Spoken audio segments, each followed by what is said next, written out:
Halo Sobat Catur semua, selamat bertemu kembali.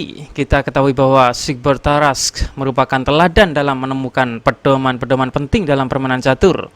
Ada kontribusi besar darinya yang melahirkan teori catur, sehingga banyak pecatur sekarang yang menikmati temuannya sehingga memudahkan dalam pembelajaran catur.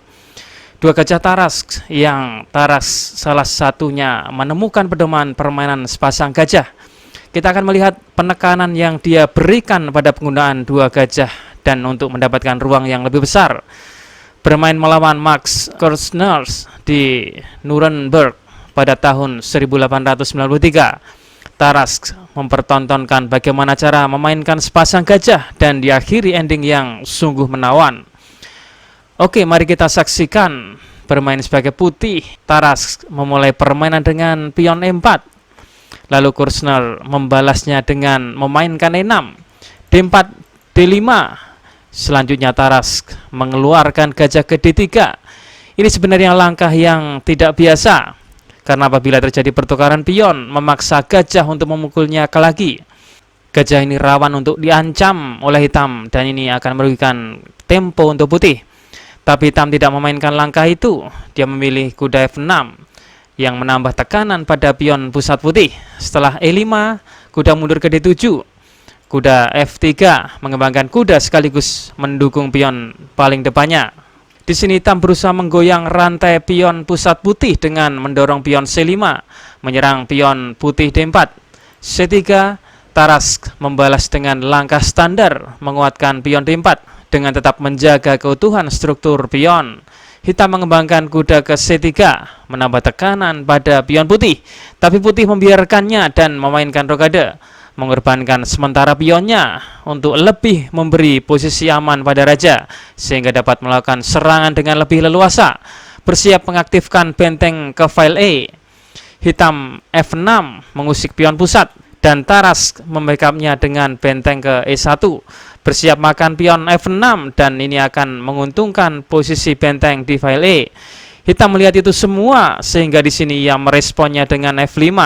Hitam berusaha membuat posisi tetap tertutup dengan tujuan membuat benteng tidak leluasa. Tetapi ini membuat gajahnya sendiri yang di C8 menjadi terblokir alias posisinya jelek. Di sini Tarasque memilih langkah defensif gajah E3, memperkuat pion D4. Hitam melanjutkan C4. Lagi-lagi langkah ini yang membuat posisi menjadi tertutup.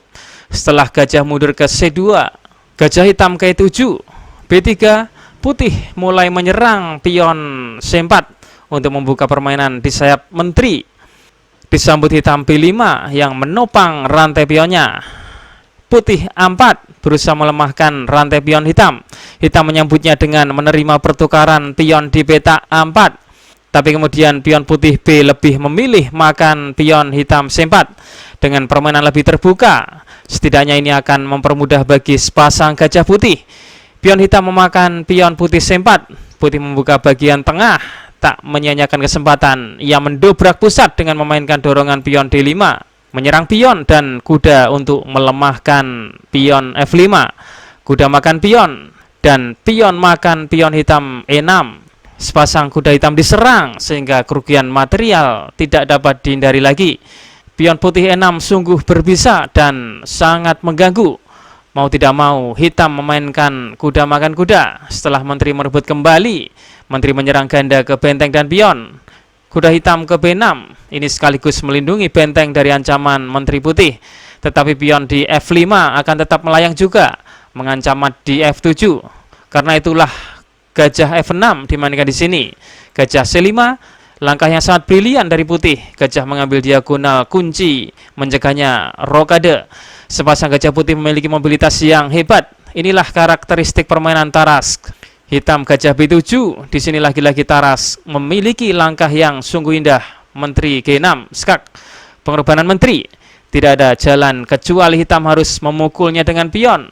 Gajah balik makan. Posisi skakmat indah dengan sepasang gajah saling bersilangan.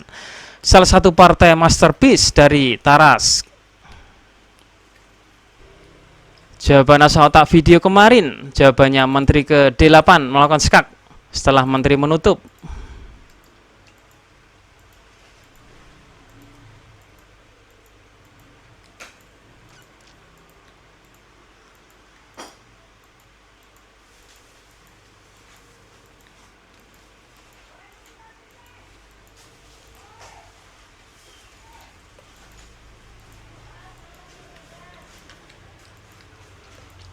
Di posisi ini hitam Zugzwang, langkah apapun dia akan tetap kalah. Apabila menteri keempat, maka tentu saja menteri makan menteri. Atau jika menteri ke B6, maka menteri keempat skak. Atau menteri ke C6 misalkan, maka menteri ke B4 skakmat. Oke, kita masuk ke segmen Asauta. Temukan langkah terbaik dari putih untuk memenangkan permainan. Jawaban Asauta ini akan kami tampilkan di video selanjutnya. Selamat menganalisa.